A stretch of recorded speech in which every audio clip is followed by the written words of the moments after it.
तीसरा प्रश्न, आपने कहा कि तू अभी यहीं इसी क्षण मुक्त है, लेकिन मैं इस मैं से कैसे मुक्त हूँ?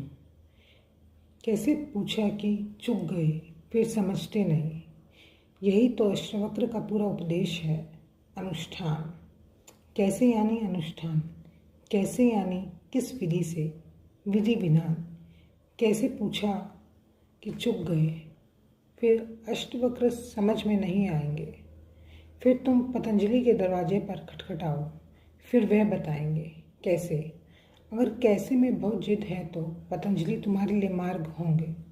वे तुम्हें बहुत सा बताएंगे कि करो यम, नियम, संयम, प्राणायाम, प्रत्याहार, धारणा, ध्यान, समाधि। वे इतना फैलाएंगे कि तुम भी कहोगे महाराज थोड़ा कम, कोई सरल तरीका बता दे, या तो बहुत बड़ा हो गया, इसमें तो जन्मों लग जाएंगे। अधिक योगी तो यम ही साधते रहते हैं, नियम तक भी नहीं पहुंच पाते। अधिक योगी तो आसन ही साधते साधते मर जाते हैं। कहाँ धारणा, कहाँ ध्यान। आसन ही इतने हैं और आसन की ही साधना पूरी हो जाए तो कठिन मालूम होती है। बहुत खोज करने वाले ज़्यादा से ज़्यादा धारणा तक पहुंच पाते हैं, और घटना तो समाधि में घटेगी। और समाधि को भी पतंजलि दो में बांट देती हैं, स्विकल्प समाधि, निर्विकल्प समाधि। वे बांटते चले जाते हैं, सीढ़ियाँ बनाते चले जाते हैं। वे जमीन से लेकर आकाश तक सीढ़ियाँ लगा देते हैं। अगर तुम्हें कैसे में रुचि है, अनुष्ठान में, तो फिर तुम पतंजलि से पूछो।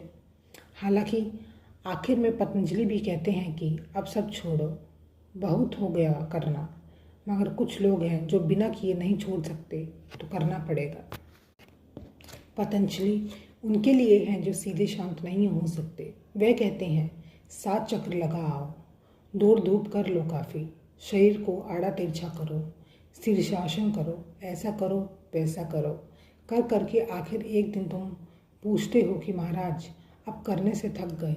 वे कहते हैं ये अगर तुम पहले ही कह देते तो हम भी बचते, तुम भी बचते। अब तुम शांत होकर बैठ जाओ। आदमी करना चाहता है, क्योंकि बिना किए तुम्हारे तर्क में ही नहीं बैठता कि बिना किए कुछ हो सकता है। अष्टवक्र तो कहते हैं तुम मुक्त हो। जय श्री राम, जय हनुमान। हे प्रभु।